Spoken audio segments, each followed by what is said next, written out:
Hi guys! For today's vlog ay magpapalit naman tayo ng gulong ng MT-09 natin na si Toothless. At yan nga guys yung in-order nating gulong sa Takara Tires. Shoutout nga pala sa Takara Tires sa mabilis na transaction. 2 days lang ay dumating na yung in-order natin na gulong. At dito guys ay makikita natin sa mga gilid ng gulong natin paikot ay may mga maliliit na crack. Expired na kasi yung gulong natin dahil 2018 pa siya. 6 years na rin kaya obligado na rin nating palitan kahit medyo makapal pa siya para safe yung mga magiging biyahe pa natin. Kalagin na muna natin yung rear axle slider niya or yung rear bobbins ng motor natin. At pagkatapos nating mabunot yung rear axle slider niya ay yung axle naman yung luluwagan natin para mabunot natin yung axle at susunod natin yung gulong. At nung tinignan nga natin yung sukat ng nut no axle natin ay wala pala tayong gamit para dito. Kaya nag-phone na friend muna tayo at sakto meron naman daw siya nung gamit na kailangan natin. Hintayin na lang natin siyang dumating.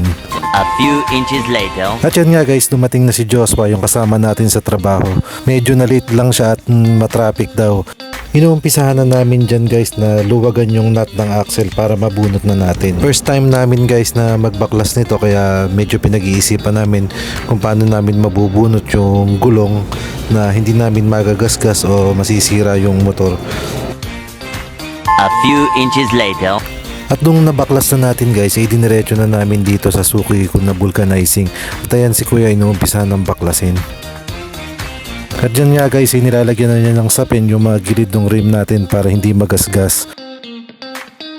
At pagkatapos nilang ilapat ay babaklasin na yung luma nating gulong para mailagay na yung bago. At nilagyan na niya ng papadulas para mas mabilis maikabit yung gulong natin.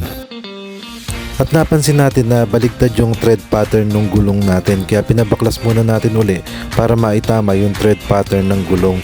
At pagkatapos maisalpak ni kuya yung gulong natin ay hahanginan naman niya yan para mas lalo pang lumapat yung gulong natin dun sa rim at mawala yung mga singaw sa gilid. Chine-check na lang dyan ni kuya yung PSI ng gulong natin kung tama para hindi siya masyadong matigas o hindi naman siya malambot. At nung all goods na ay nagbayad na tayo, syempre nagbigay na din tayo ng tip. Biyahe na tayo ulit, balik na tayo sa bahay para maisalpak na yung gulong. At dito naman guys ay kinakabit na natin yung gulong, binabalik yung preno, pati yung mga busing sa gilid.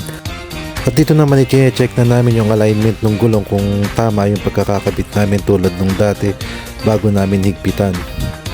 Balik na din natin yung rear axle slider niya para all goods na lahat. At dito guys ay dino-double check lang natin kung may mga sinasabitan ba yung pagkakabalik natin ng gulong sa likod. So far ay okay naman ang lahat at wala naman naging problema. Thank you nga pala kay Joshua sa pagtulong niya sa atin. Sakto naman at napalitan natin yung gulong natin sa likod at may rides tayo ngayong December 30. That's all for today's video guys. Thank you for watching. Stay safe and God bless.